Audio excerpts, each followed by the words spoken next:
Trojan family, what's up, man? I hope everybody had a happy Memorial Weekend.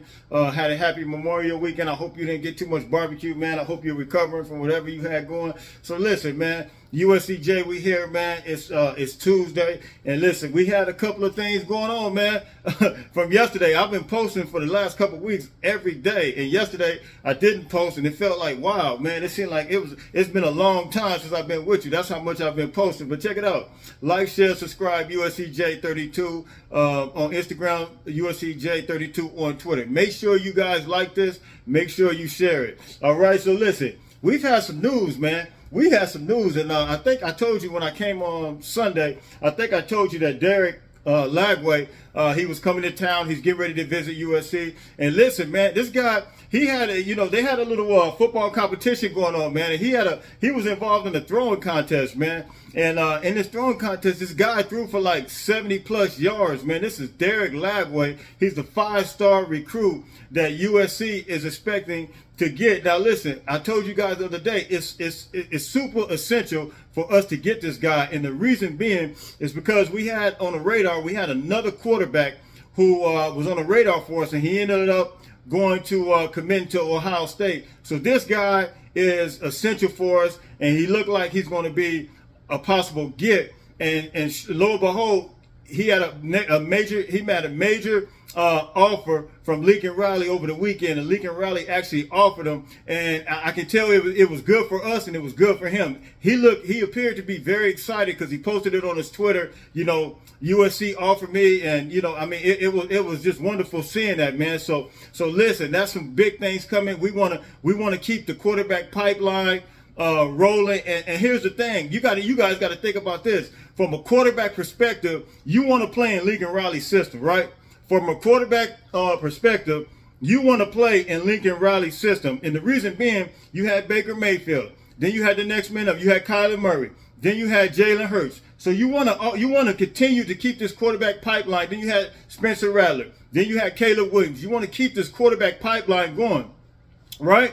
So listen, man, that is some good news. And from a quarterback perspective, I think that he's viewing it that way and saying, look, if Lincoln can continue to develop these quarterbacks the way he's been developing, listen, I want to be a part of that too, man. And then you got Malachi Nelson, and then you come in a year after him. Malachi's in 2023, and then he's in the 2024 class. So we want to continue that. And if we can continue that and preach to them next man up after the one guy leaves, listen, I think we can have a smooth transition as it relates to quarterback pipeline, man. So listen, that's some good news. And oh man, I wanted to tell you guys this. Let's send prayers out to the TCU. Yesterday I heard the news, man. I think everybody's heard this news. Former TCU DB and first-round draft pick to the Vikings. And then I think he went over to the Arizona Cardinals. He passed away yesterday, man. And it was just it was just a terrible thing, man. So listen, let's keep his family in prayer. Let's keep them lifted up in prayer, man, because he died in a car accident, man. And listen, that's some good news. But here it is, right here. Here is the big one right here. Matayo, defensive tackle for St. John Bosco, he officially put us in for an official visit, and he put those 3 schools in. You see him up there. It had Ohio State, Oregon, and USC. He has Ohio State, Oregon, and USC. Now, this is extremely important because at one point we didn't even think we were going to get a visit. So apparently, I think all the buzz that's surrounding around the program, and then you look at Nico Harbor, you look at all these different players now putting us in their top 7. Nico Harbor, I told you that on Sunday. You're looking at all these different players from around putting us in their top 10, top 7, whatever the case may be. All of them are starting to consider, and you got to believe that's one factor that's swaying his decision. That has got to be one factor that's swaying his decision. Like, it is major momentum right now, even in the transfer portal. He can play with a guy like Eric Gentry. You know, he can play with some guys that the Utah linebacker that just came, you're going to have some people, you're going to have some pieces around you if you decide to come even next year, because most of those transfer portal players, even Romello Height, most of those transfer portal players are still young guys. Those are young guys. That's the beauty of some of the guys that we've gotten in the transfer portal. These guys are still young. Some of the guys that we've gotten, you got a few like Sean Lee, you got a few like Mekhi Blackman, but a lot of these guys that we've got, they are young guys. And so as a result, you're going to see some of these recruits say, okay, if I can get in there and get with some of these pieces and be able to be a piece to the puzzle, we can actually have something that and build something that's great. So he's put that in. You got to believe that the defensive tackle coach, Sean Nua, has got to be a big factor. You got to say this because Sean Nua, we know that who he's had at Michigan and those players that were drafted, in the first and second round, those defensive line guys, right? So Sean Nua, the defensive tackle coach that came from Michigan, is now at USC. And of course, he's a Polynesian guy. You got to believe that connection is going to be there, right? So that has got to be a big factor. So I think some of these hires, I hear people talk about Alex Grinch. I hear people talk about the defense, but I think we made some key hires on the defensive side of the ball as it relates to that. So listen, man, you guys like, share, subscribe. It's USC J32. We know that he's a 5-star. Matayo's a 5-star, 6'5", 255. He's an edge rusher. He's the number 19 player in the country. In his position as an edge rusher, he's the number 3 player in the country. So listen, you guys like, share, subscribe, USC J32. You on Instagram, USC J32 on Twitter. Now, I got a question, and I'm getting ready to get out of here. I was reading an article this morning. And it talked about how in California, and this is hard for me to believe, but it may be the case and it may not be. But I was reading an article that in California, that some of the offensive linemen and interior players are no longer being developed. They're no longer, California is always known for the skilled players, but apparently, according to this article, it's saying that they're no longer being developed. And as a result, USC is going to start having to really branch outside of California. But here's my thing, and I got 2 things on that. One is this. One, it's hard for me to believe it because if you look at with modern day, I can make the argument they may be attracting to 2 schools. Maybe it's St. John Bosco's and maybe it's modern day. And the reason I say that I feel like it's not all the way out of the picture as far as those players being developed, because when I looked at modern day, when I've seen them go down there and play Duncanville, which is a powerhouse in Texas, and you see how big those boys for Duncanville were. Those were some big boys. But for them to go down there and manhandle them, I mean, they made a hole for Raleek Brown to just dip up the yard, like 70 yards for a touchdown.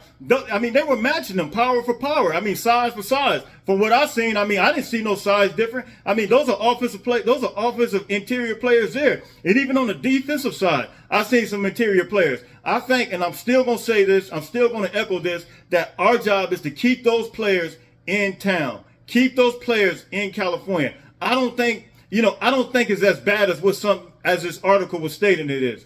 I just really don't believe that, because if that's the case, even St. John Bosco went down there and went down and played Miami Central last year, which is a powerhouse in Miami. They beat them. They handled them on the line of scrimmage. So my thing is this: if they're handling it as far as the high school rankings, and you look at the high school rankings in Max Prep, you're going to have St. John Bosco. You're going to have Modern Day. You're going to have those schools up there, way up there. So listen. Like, share, subscribe. You guys hit me in the comment section. And so do I think it's time for panic right now? You guys asked me, because in our 2023 class, we don't have any offensive tackles. So do I think it's time to panic? This is what I'm going to say to that. Here's my answer to that, and I'm getting out of here. I think that I told you guys in a couple videos before, I said Sam Baker and Frosty Rucker are supposed to be coming up with this initiative for NIL to help create some type of collective agreement to where we're able to get money for these guys. And I think Oklahoma, if I'm not mistaken, you Oklahoma fans that are in the comment section, you hit me. I think they have it to where they're getting ready to have it, or if they haven't had it already, where it's $50,000 for every player, because most players are not going to be a Caleb Williams. Most players are not going to be a Jordan Addison, but we do need some type of collective agreement to where these players, even the offensive tackles, and say, look, I can come get a little something. And I told you guys that Sam Baker, the ex-offensive tackle for USC, he's creating an initiative. He's supposed to be creating an initiative, you know, for the old linemen, for the big uglies. And Frosty Rucker's supposed to do it for the D tackle guys. So listen, you know, do I think it's panic time? I'm not going to say it's panic time, but I think it's time to really get it going, because if we don't have no offensive tackles in the 2023 class, I think that's a problem. Are we good for this year? Absolutely. And I told you guys that PFF, they put us up there as far as having the best offensive line right now. That's Pro Football Focus. So we're good right now. However, we're going to have some guys leave after this year, and we need to get some offensive play, some offensive tackles in there. And as I'm reading that article, while I don't think it's all the way diminished as far as the talent level from interior players out here, I do think we need to start getting some in. And, if we have to go outside, we have to do what we have to do if we have to go outside the state. But we need to get these guys in ASAP, man, because we cannot just not have – because we already lost Josh Connerly, right? We've already lost him. And so we don't want to go and look. And it looks like right now that we're actually starting to be kind of successful with Matayo, with Nico Harbor. We look like we're starting to be okay with these guys on the defensive side of the ball. But we need to do the same thing. I want to see some offensive tackle guys start making their official visits. I want to see some offensive tackle guys start making their way over to USC and putting us in their top 10, because I haven't seen that yet. You guys hit me in the comment section. You tell me what you think. Like, share, subscribe. It's USCJ32. Listen, man, I'll see you guys probably tomorrow, man. Have a good one, man. Continue to fight on, fight on.